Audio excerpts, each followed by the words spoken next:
Okay, this is part two of the series of what is intended to be a comprehensive guide or a reasonably comprehensive guide to the primary sources on the mitzvah of Tzitzit, which should make a lot of questions that other people clear, hopefully. And today we're going to look at Bemidbar on Sifrei. Before we do that, let's review where we got up to in the last video. We looked at the sources from Chumash, of which there are two, and the sources from the Mishnah, of which there are four, although they don't say very much. So, to sum up the main points, you have to put Tzitzit on a garment. The garment has to have kanfot or kanafim. It has to have four. These Tzitzit are also gavilim, and there is a mitzvah of making or doing ta'aselecha, and these garments that you put them on, as well as being begadim, more importantly, they're also kasuf, and that's where you get to from the Chumash. And so I said the Mishnah adds basically very little to that, except one thing, which it adds, which is this tremendous chidush, that even though the Torah tells you to do two things, to have sisif and to have techileth on your sisif, if you have one without the other, or in the lashon of the Mishnah, white without lavan without techileth, or techileth without lavan, neither one is ma'akev on the other, which is to say, you still achieve something, even though it's just one mitzvah, you still achieve something by only having one without the other, and you're not over anything by having a garment that is chayav in sisif, by putting on just the blue or by putting on just the white. You fulfill some kind of mitzvah and you don't commit any kind of avera. That's where we got to. Before we do this Sifrei, my good friend Ben Israel pointed out to me something interesting, possibly important, which is that in Shmuel Aleph Perek Kaf Daled, you have the scene where David HaMelech sneaks into where Shaul is sleeping, and he has the option to kill him, but he doesn't because he's Mashiach Hashem.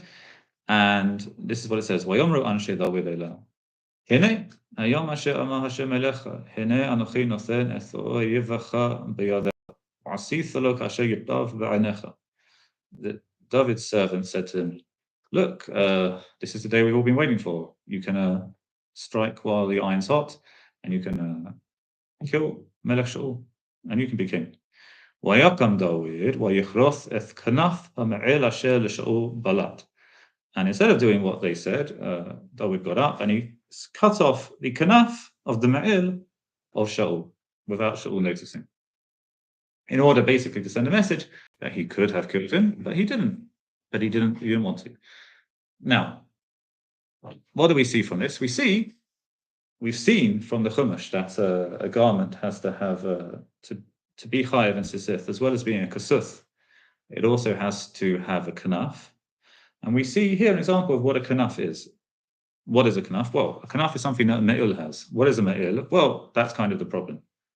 Me'il is certainly an overgarment, and it's certainly something that seems to be exclusively associated with kings, noblemen, or priests, high priests specifically. It seems to be an important garment, but the exact shape of it is not so clear. The one case where we do have quite a good description of Me'il is, of course, it's one of the Big Day Kohen Gadol. So we know that this beged was entirely made of tefilleth. We know that it had these pa'amon u'rimon. Beyond that, it's actually a machlukas. It's a machlukas of Shonim exactly what it looked like. However, according to Rambam, it doesn't have sleeves. He's not alone in that. The Ramban also holds it doesn't have sleeves, and also it has this hole in the middle that he put his head through, which that's clear in the Torah, and it says that it's sewn so it can't break. But in addition to that, but it's not sewn up down the side. And so they actually have a model of this in the Machon HaMikdash museum that they have, and what does this mill basically look like? It looks like a big talus katan. Now it's kind of the ratio of length to width is higher than in your typical talus katan, so it goes down quite far, but it doesn't stretch out across the shoulders as a big, like a size 11 or 12 talus katan would be if you bought it from a shop. But it's basically talus katan shape. And if we hold that this is the kind of thing that has a kanaf, that's a kanaf, then it's possible that this is a sort of raya for the legitimacy of a talus katan, at least under certain circumstances. On the other hand, it's quite possible that, first of all, me'il may be a kind of catch-all term for all sorts of kind of different garments. And it may be that this particular version of me'il is not considered to have a kanaf. And also it may be that even if this particular me'il is considered to have a kanaf, and there would be 4 of them if you count them up, that's for sure, that doesn't necessarily mean that it's the kind of garment that you post to Sifrei. So something to bear in mind, but not something we can draw kind of fixed conclusions from right away. Okay, now we're going to move on to Sifrei. Before we start, what is Sifrei? So Sifrei is a collection of what is called halachic midrash. It's called halachic midrash because the primary, although far from exclusive topic, as we're going to see, of these midrashim is halachic, as opposed to basically the midrash rabbah collections and then later connections like the Tanchuma, or like the various Yalkuts, which are primarily agadic in nature. And it's also called halachic. Halachic midrash or midrash halacha is a term used to basically describe a sort of stratum of midrash, an earlier stratum of midrash. Now, how early is not so clear. There have been many scholars who thought that the midrash halacha was very, very earlier even in the Mishnah. It was a kind of the first stratum of Chazalic scholarship. That first they took Pesukim and they did drashas and collected them, and then only then they systematized them into the Mishnah. That is not anymore the kind of consensus that people look at it. It's usually regarded as a century and a half, maybe 2 centuries. Its complete compilation was done after the Mishnah, and in as much as it's kind of linked to the Mishnah, it is based on the Mishnah rather than the Mishnah being based on it. However, just like the Gemara, the Sifrei itself contains many different stratums. It contains much older material that's assuming an accurate process of transmission is significantly older than the Mishnah, and it also contains post-Mishnah material. And the final compilation is post-Mishnah.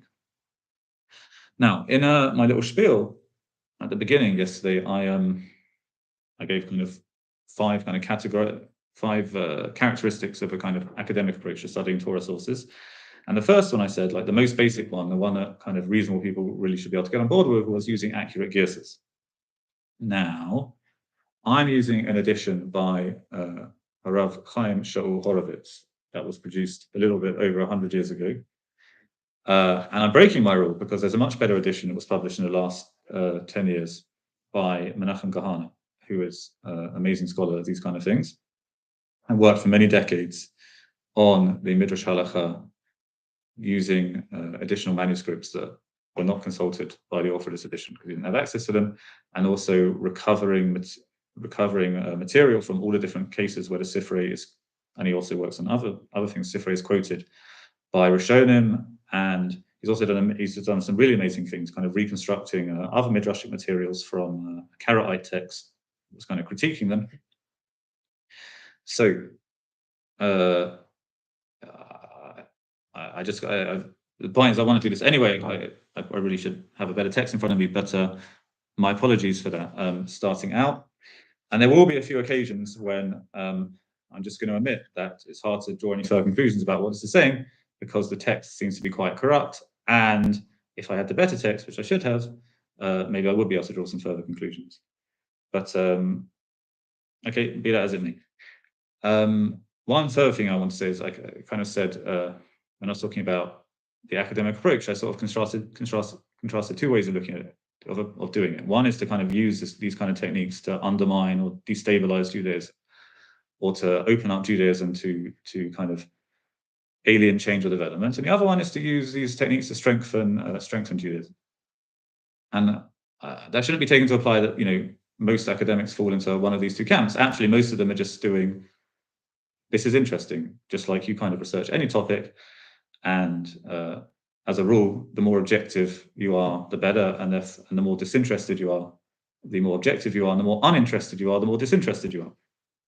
And and actually, David Weiss-Lifney, who's one of the most kind of important scholars in developing kind of the academic framework that people use nowadays to study the Bavli in particular, he has a whole shitta in this because he's his denominational identity is a bit weird, but he's for sure a frum guy, and he has this whole thing, Torah's Chaim and Torah's Emes. And Torah's Emes is what you study through academic methods, and Torah's Chaim is what you do, which has got nothing to do with that. So if Torah's Chaim is what it says in the Shulchan Aruch and the Mishnah Berurah. My view is that we can, and therefore we should, actually go further than that and use this kind of research to strengthen, to kind of improve Judaism, to strengthen our understanding, and therefore to strengthen our observance, even though there are dangers involved, and even though there are those people who want to use it there are those who want to use it to have a kind of opposite agenda, and though it might be the safest way is to just say, well, we just ignore all this kind of stuff, and even if we're interested in it, we're only interested in it in a kind of abstract sense. I found personally that for me, that using this kind of way of learning sources can actually really contribute dafka to Torah's Chaim. It can create a Torah lifestyle, a Torah observance that's much more alive in its kind of basic sense. All right, fine. We're gonna learn Sifrei. Enough of it. So it works like any other kind of midrashic collection: posuk commentary, posuk commentary. So we're learning. I'll do comments on Sifrei first. So Sifrei kind of came down over the generations from the Middle Ages as one work that covered Bemidbar and Devarim, which was also bundled up with some other stuff under the general name Sifrei Devei Rav. Fairly early on into kind of critical historical scholarship, in the 19th century, it was discovered that there's clearly two different books: a Sifrei on Bemidbar and a Sifrei on Devarim, and they're quite different. They come from different approaches. So there are two basic approaches of halachic midrash. There's a school of Rabbi Yishmael and there's a school of Rabbi Akiva. And they differ in a number of ways. First of all, Rabbi Akiva and Rabbi Yishmael had a number of machlokuses about halacha. And so those from the school of Rabbi Yishmael follow Rabbi Yishmael, obviously, and those from the school of Rabbi Akiva follow Rabbi Akiva. In addition to that, there's a general difference in the way they approach the drush, and that the school of Rabbi Akiva is much more ambitious, much more... they go much further in the kind of connections they make between what a posuk says and the midrashic derivations that you're getting from it. Whereas the school of Rabbi Yishmael is much more reticent, much more rooted in something more like what we would kind of call today pshat. And related to that, they do actually have different methodologies. So the school of Rabbi Yishmael is represented in the Baraita de Rabbi Yishmael of the 13 interpretive principles that some people say, the book certainly says to say, when you daven in the morning after korbanot. And it has a methodology, a big part of that methodology is called klal and prat, which is about the order of things, whether the general rule and the other, it makes a difference. If the general rule follows the example of the rule or precedes the example of the rule, that makes a difference. Whereas the school of Rabbi Akiva relies much more heavily on a principle called ribui v'mu'at, mi'ut, which it's a bit confusing because often it comes under the form l'rabot, u'lema'et, but it comes under prat, and prat means to exclude. So the prat doesn't mean klalu prat; it means prat as in a sense of excluding.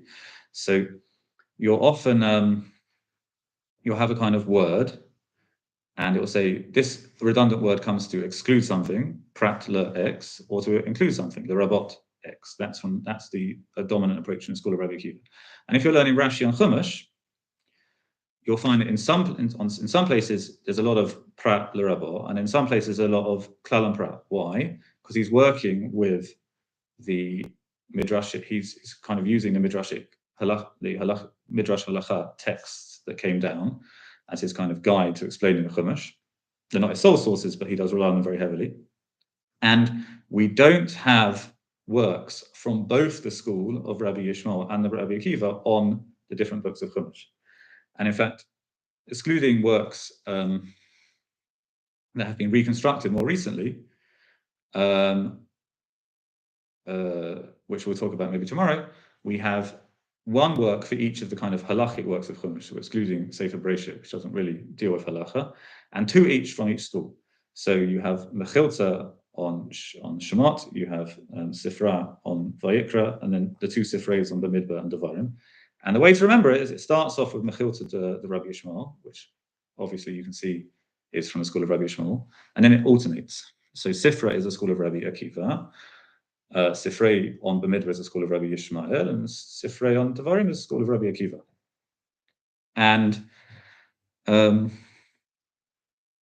okay, that's enough. All right, let's go. Vayomer Hashem el Moshe lemor, daber el bnei Yisrael v'amata alehem v'asu lahem sisith. So it quotes the pasuk at the end of that we read at the end of Parshat Shalach Lecha about sisith. And I've put the description in the source sheet, I should say, in the description, so anyone looking should open up the source sheet now if they haven't already. Okay, first comment. Af hanashim b'mashma.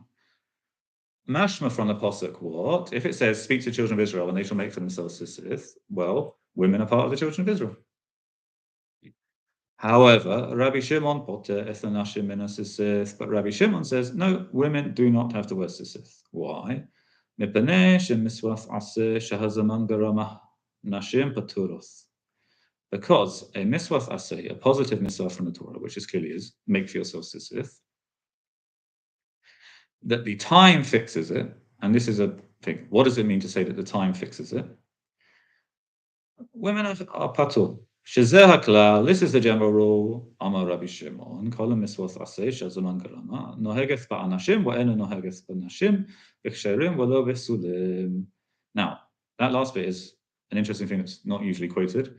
And doesn't appear in most sources that deal with it. He doesn't, Rabbi Shimon, as recorded here, doesn't just exempt women from what we call in English, although I'm going to challenge this definition a bit later, positive time-bound mitzvahs.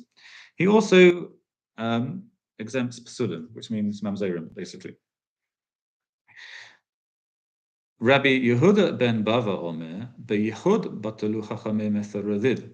של אישה מן הסוסף ולא חייבו בתהליך, אלא מפני שפעמים שבעלה מתכסף.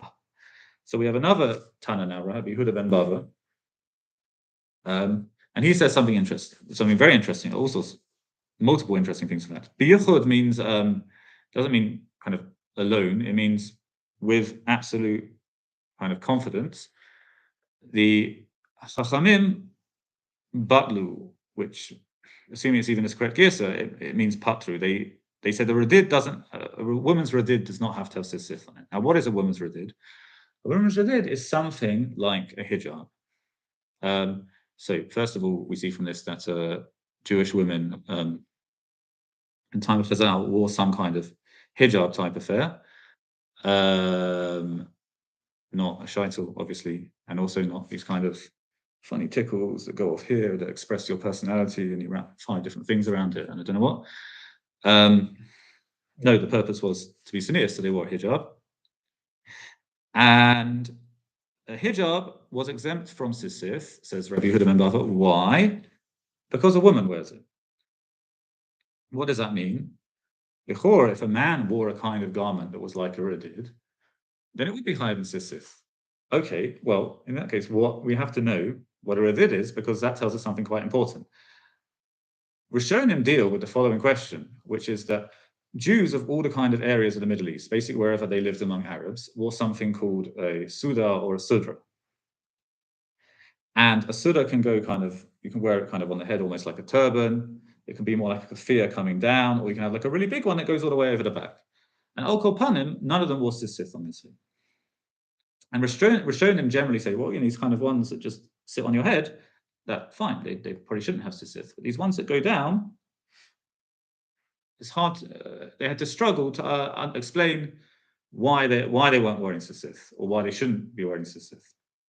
Now, what exactly this redid thing is kind of makes a big difference here. If it's just like a kind of ordinary hijab, that implies that something you wear on your head, a man wears on his head, doesn't have to go almost, the standard kind of like Yasser Arafat style kafir, lichora would then be higher than tzitzit. On the other hand, there are all sorts of different women's head coverings. So over there is a Jebel al-Muqabba, which is a kind of known radicalism hotspot. And over there, the women wear something that's much more similar to a Iranian chadur. I don't know if that's because of Iranian influence or because it's just a local custom. I haven't asked. But this is it's a hijab, but it goes down basically to here, around here. And therefore, if that's what we're talking about, then if a man was to wear such a thing, then he'd have to wear tzitzit. But just a kind of Yasser Arafat style kafir wouldn't be higher than tzitzit. But the truth is, those are kind of the range of possibilities that come from the source, but it's hard to say which exactly we're talking about. So to learn out from that to a man's garment. Then it says another very interesting thing though, which is that they weren't mechayev a talith, but except that sometimes her husband would wear it. Now, first of all, that's interesting. It tells you that there are kind of unisex garments that even though they're literally your wife's clothing, it's legitimate for you to wear them. There's no shaila of lo tilbash. Lichora, that's what it's telling you. And second of all, it's telling you why doesn't it just say something very simple? A woman can wear it, but you can't wear it unless it's got tzitzit on it. Why does it say they didn't mechayev it except because a man sometimes wears it? Now, this, and I think quite a lot of the sources we're going to look at in Sifrei, seem to be reflective of a view, which is one of the views put down in the Bavli. Machlokas is tzitzit a chiyuv on the garment? Basically, is it a chiyuv? What's the fundamental chiyuv? Is it a chiyuv that if you have these kind of garments, you have to put tzitzit on them? Or is it a chiyuv when you wear it? So one massive nafkamina is, what if I've got some talis that I have no intention of wearing? So halacha is brought. The Bavli itself is posek, and Rishonim posek that it's a chiyuv on the person, and therefore, if in such a case, and I have an old talis that I got at my chasana, and it's got holes in it now, and I took off the strings because I wanted to use the techeleth for another talis, well, for a talis katan actually, but because it's not cheap, and according to the halacha, it's just sitting there in a drawer now without any tzitzit on it. Why? Because I'm not obligated, at least according to normative halacha. But that's not to say that every single source that came earlier, or even at the same time, reflects that view. It's quite possible, and in fact, it's quite likely that, I don't know, if there's this machlokas, roughly 50% of the sources would reflect one side of the machlokas rather than the other side of the machlokas. And these sources seem to very strongly hint at a view that certain kind of, your fundamental obligation is to put tzitzit on a certain kind of garment. So therefore, if you have a woman's talit, a woman's radid, no, you don't have to put tzitzit on. But a woman's talith, you have to put tzitzit on. What's the reason? Because sometimes the husband's wearing it. But it's not that it's fine for the woman to walk around it, and if the husband puts it on, he has to put tzitzit on it first. That's not what it says. It says, because a husband sometimes wears it, you have to put tzitzit on a woman's talith. Okay. This is not like a practical issue nowadays because women don't wear talitoth. So, and if they did, I doubt their husband would be very minded to wear them. But if it is the case, nevertheless, we learn some important things from it. Okay. It goes on. وَعَصُوا لَهَمْ Sifrei. And sisith ela davar hayoseh. Sisith is something that goes out. With davar koshehu. And because sisith means something that goes out, how much is going out? Any amount of going out. וכבר נכנסו זקני בית שמאי וזקני בית הלל לעליית יונתן בן בחירה ואמרו סיסith אין לה שיעור. The Zakanim of Beth Hillel and the Zakanim of Beth Shammai met in a particular house, and even though, as we know, they disagreed on quite a lot of stuff, sometimes violently, on this they were agreed. What were they agreed? Sisith en lahem shiur. Ki Yoseva amru lulav en lo shiur. Lulav also doesn't have a shiur. A lulav can be as small as you want, and you can still be yossi with it. Now, first of all, who says a lulav doesn't have a shiur? What are the first four mishnayos of the third parak of the Sukkah about the minimum size of the Arba Minim if they don't have a shiur? The Bavli asks precisely that question, and so we'll leave it till the Bavli till we get to the Bavli till we address that question. Wa'asu lehem sisith, and they shall make for them sisith. Shomer ani ya'aseh chut echad b'fnei asmo. From the words wa'asu lehem sisith, I would think it's enough. Just stick one thread on it, and I guess four. You have altogether four on the garment. Tamaloma gedilim. Therefore, the Torah says in the second source we looked at yesterday, in Parashat Tzitzit, gedilim ta'aselach.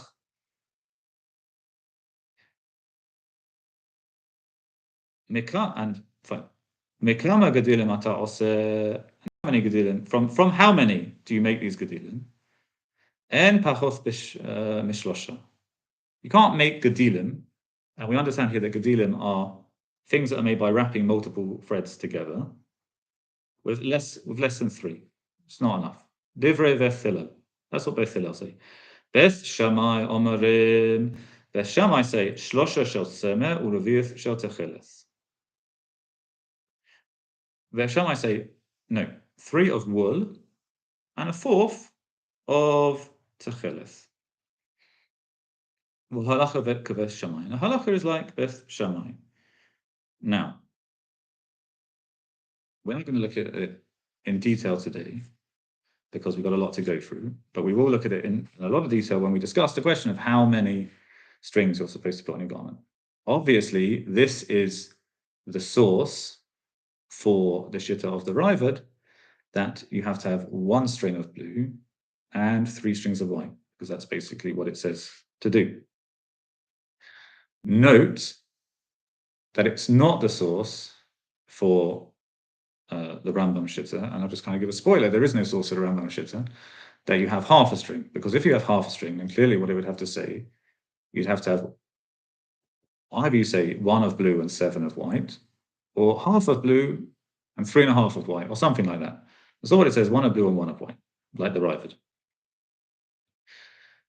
We'll see when we get on to Sifrei Devarim, where's the source for the Tosfos and Rashi shitta that you have 2 of 2. The Sifrei goes on, B'meh Devarim amurim b'tchilatha aval shireha v'gadumeha kol shehu. What are we talking about here? When you make them. However, what's left, when it kind of, things happen, things get snapped, things wear away, kol shehu, any amount. Now, in the Bavli, those words are brought about the length of the sisith. Here, they are brought immediately after tells you how many strings to have. Now, if you only have the Sifrei, and assuming you're relying on this girsa, you'd have to say what the Sifrei is saying. You have to start off with 4, but if one of the strings falls off, that's all right. Even if 3 of the strings fall off, that seems to be all right. That's one way of reading it. Another way of reading it is that well, not reading it, you could say is that something's missing in this text, and you can't, and we have to kind of fill in the gaps from what we know from the Bavli. Sifrei continues, "V'asu lehem sisith." They shall make for themselves sisith. Shomer ani yaseh kula sisith.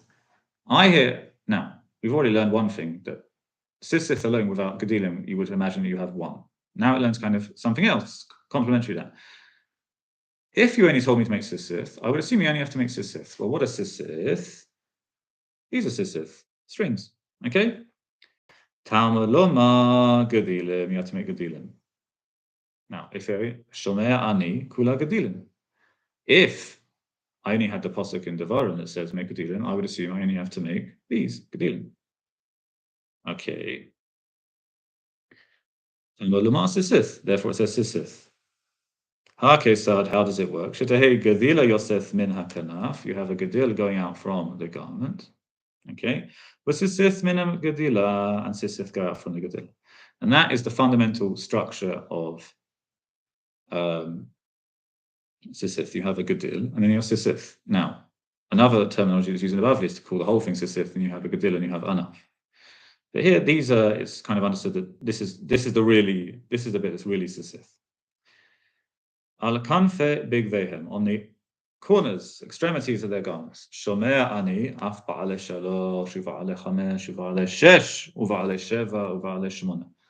From the pasuk in Bemidbar that we're commenting on directly here, you would think it has to have corners, it has to have extremities. So any amount of extremities is fine. You could have an octagonal garment. But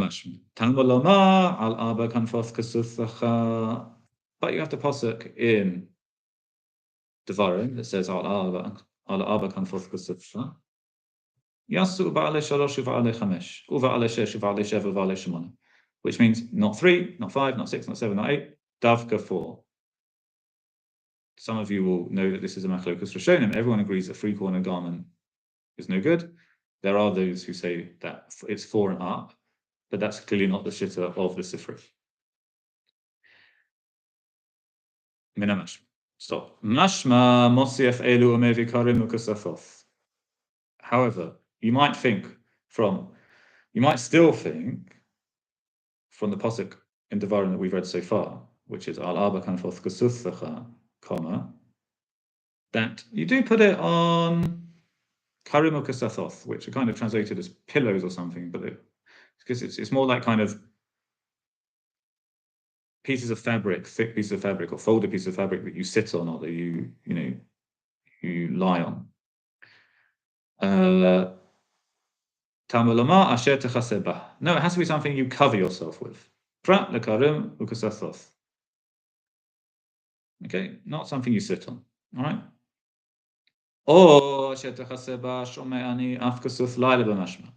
Now, when it says what you cover with yourself with it, you might think that also includes a kusuth laila.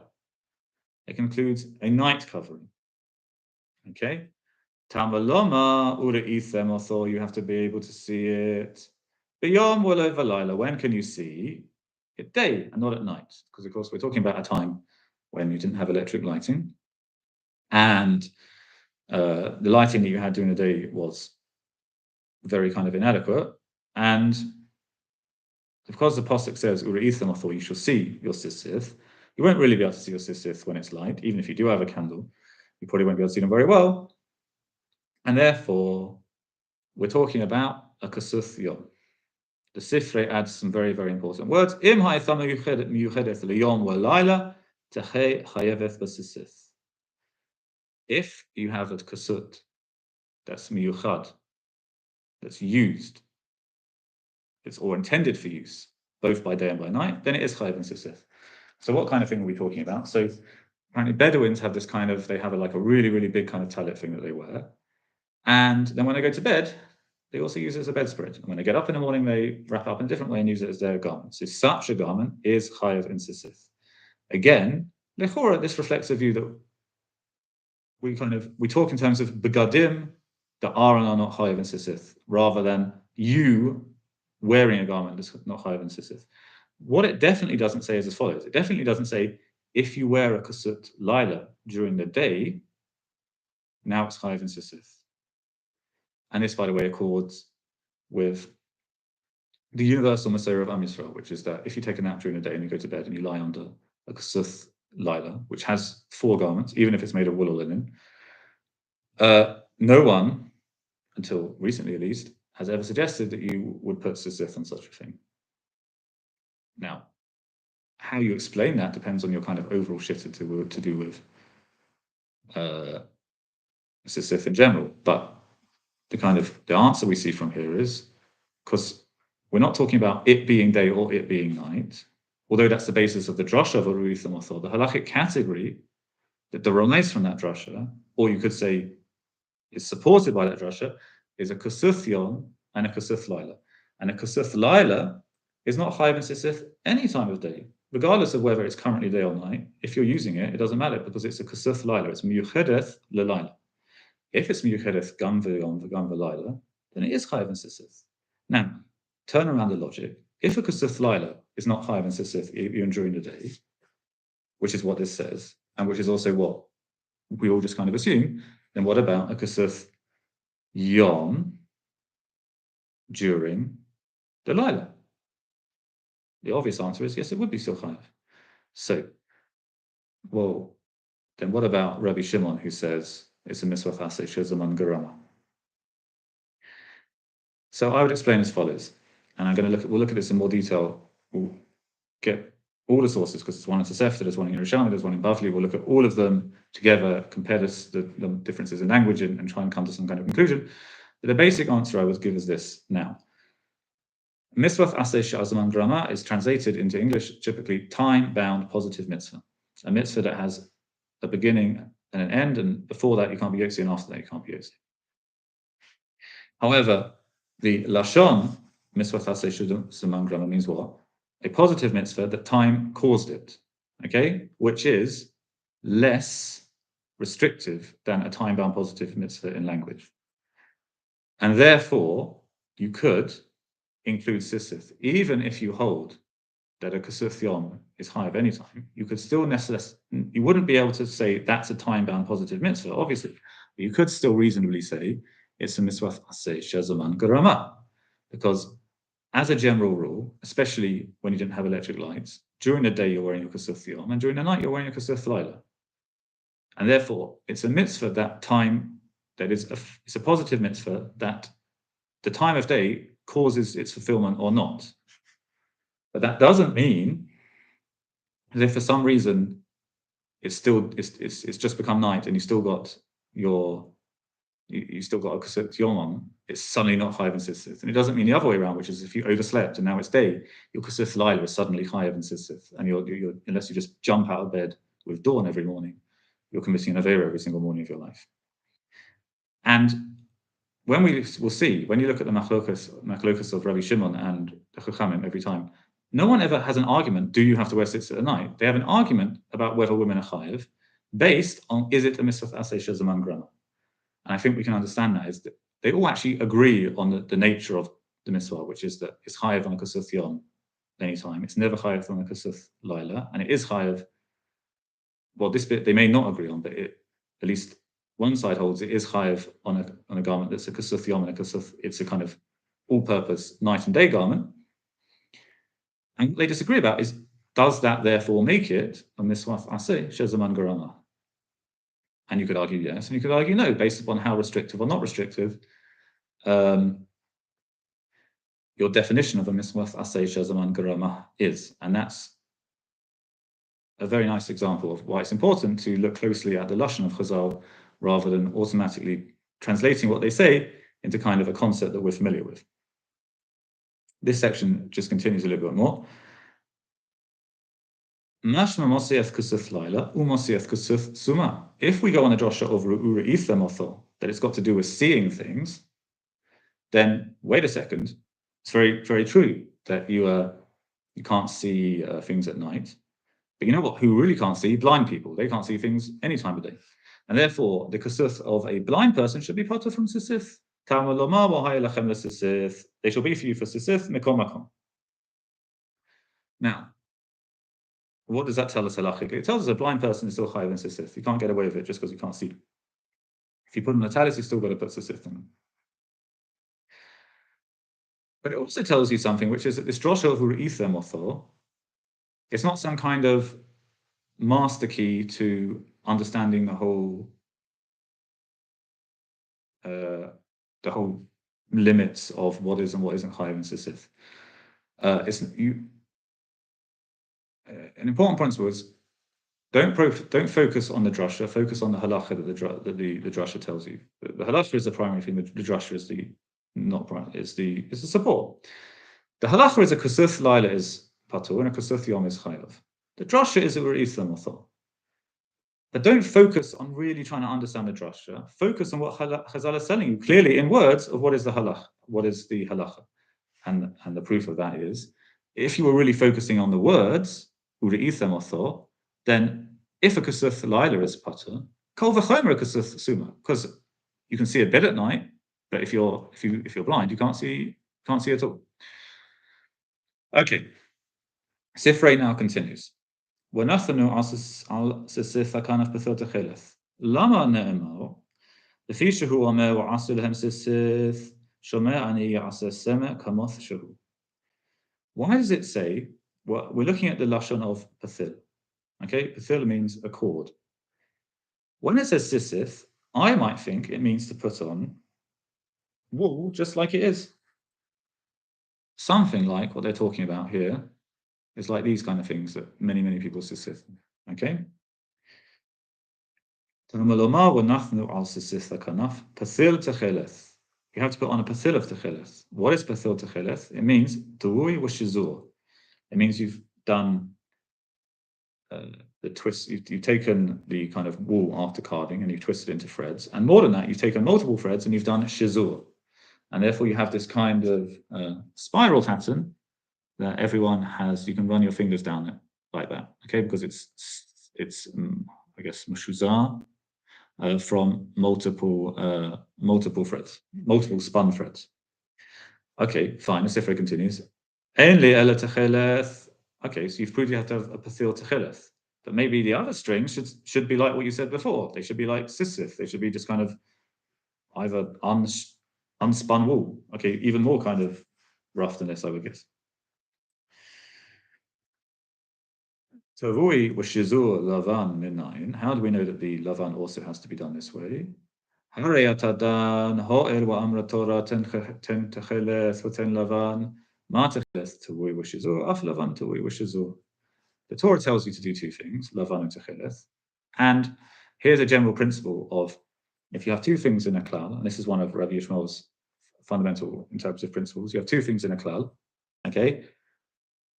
And then it tells you a detail about one thing within that klal. One kind of hermeneutic, you could conceive of such a hermeneutic, would be if it tells you about one thing in the klal, it does mean one thing in the klal, not the other things in the klal, but a fundamental pillar of Rabbi Yishmael's approach is if it's something that's the Torah tells you it's part of a klal, and it tells you a detail about it, it applies to all the things within that klal. And this is similar to that, in that the Torah tells you the lavan and tchelet go together. If it tells you a detail about the tchelet, namely it has to be a patil, which means it has to be spun, and then I really don't know what the English word for shizur is. It has to be then shizur. It applies also to the white. Okay, Sifrei continues. Wanasnu al makom ha'arig wa al makom ha'pasil. Nisna al makom ha'pasil kashera. So now this is a little bit confusing, but the Peshat seems to be as follows. You have a garment. This is the makom ha'arik. It's the woven part. And then you have the edge. Now, the edge will have some kind of hemming. The truth is, on the hemming on my talis is not amazing example of hemming. But kind of one sort of simple way of hemming is to take a patil, kind of a cord kind of thing, and just sew it around the edge, okay? And so what it's telling you here is that if you put your sisif on the arig, or even if you put it right mamash on the edge, on the patil that goes around, it's good. However, Rabbi Yehuda posel, Rabbi Yehuda says no good. Al keren kashera, Rabbi Eliezer ben Yaakov posel. What does it mean to say on the keren? I mean, it's got to be on the keren because it's a kanaf. So the keren would mean mamash here on the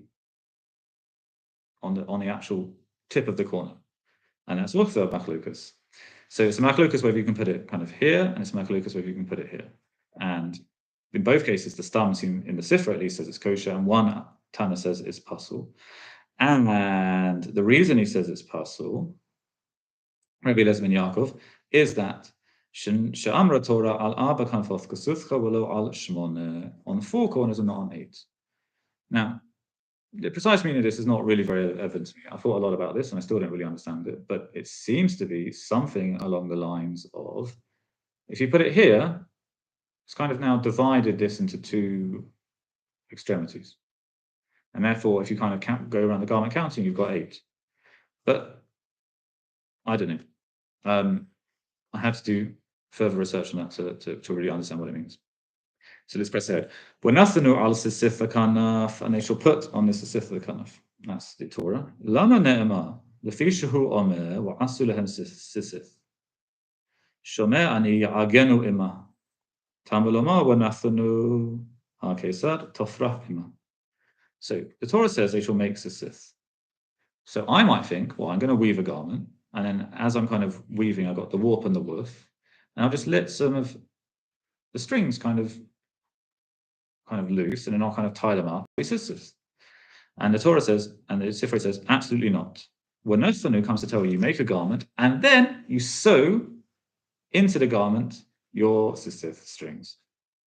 And of course, everyone knows, of course, nowadays we have these holes that are kind of very well hemmed, and then you stick the strings through.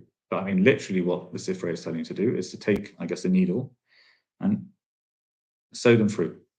And that would probably look cooler, if we're honest. But on the other hand, it would probably end up every so often in the garment ripping.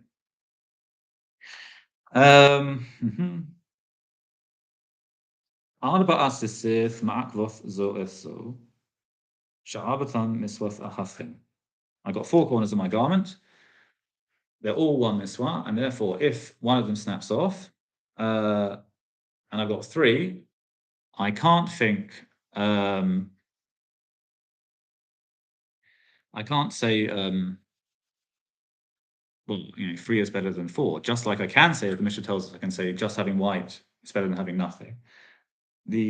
Internally with the tchelet and the white, we say, 1 is better than nothing. They're not ma'akev, but the 4 tzitzit taken together are ma'akev. You have to have 4 on the garment. Rabbi Yishmael omer arba'athan arba miswath.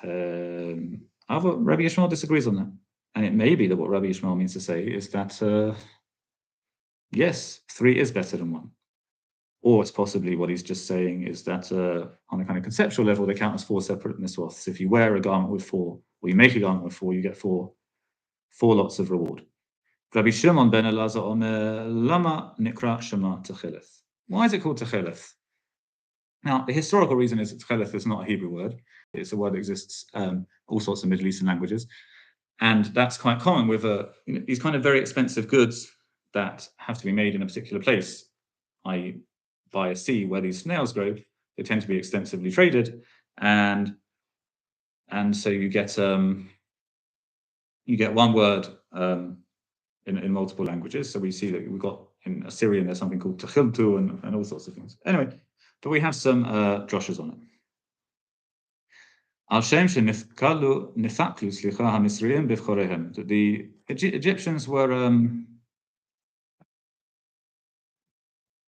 difficulty, troubled by their sons dying. The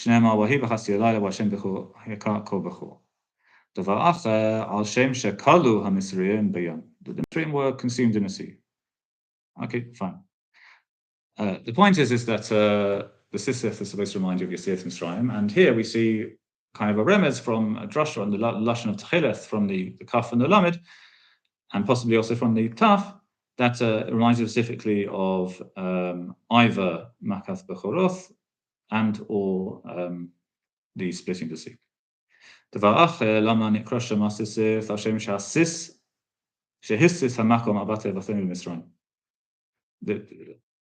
Because HaKadosh Baruch Hu he gazed upon the houses of our fathers in Egypt. Shneimar kol dodi hinei zeva v'omer dome dodi l'tzvi v'omer hinei ze omed achar kathlenu mashgiach min hachalonoth mesis min hachalakim. Okay, so those are Pesukim, obviously from Shir Shirin, and the point of that is that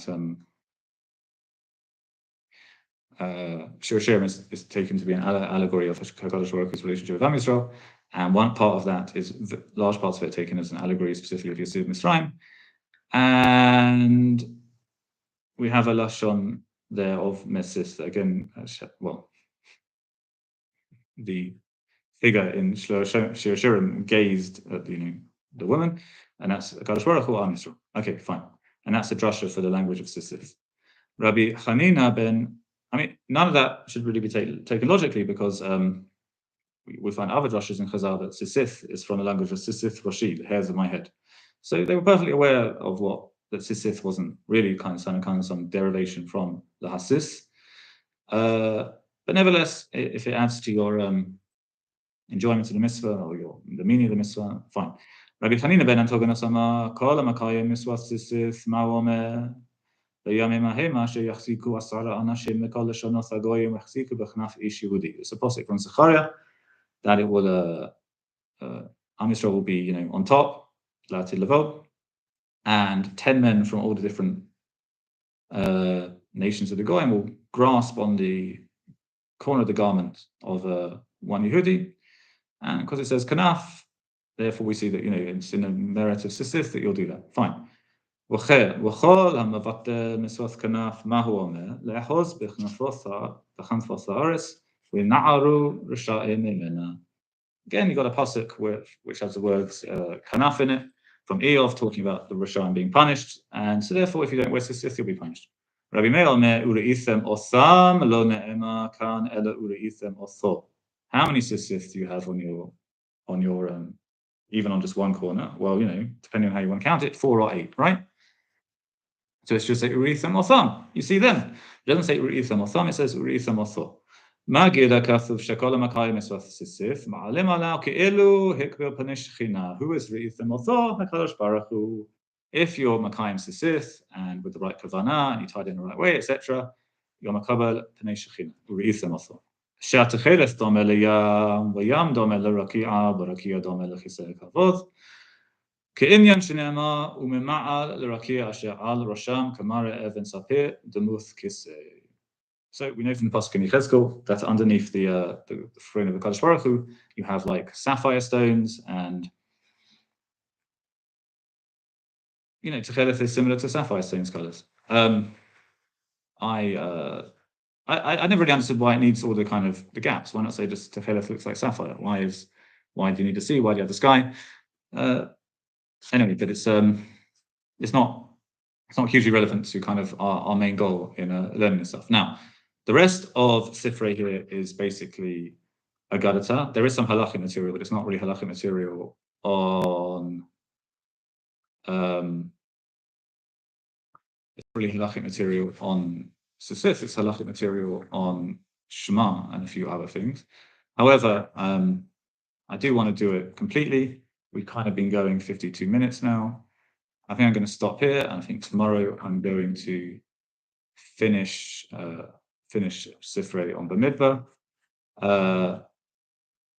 A lot of important sources to review here on the nature of the garment and the nature of Sisif and the nature of it being or not being Misvat Ased Shotamin Drama. And most of these sources we're going to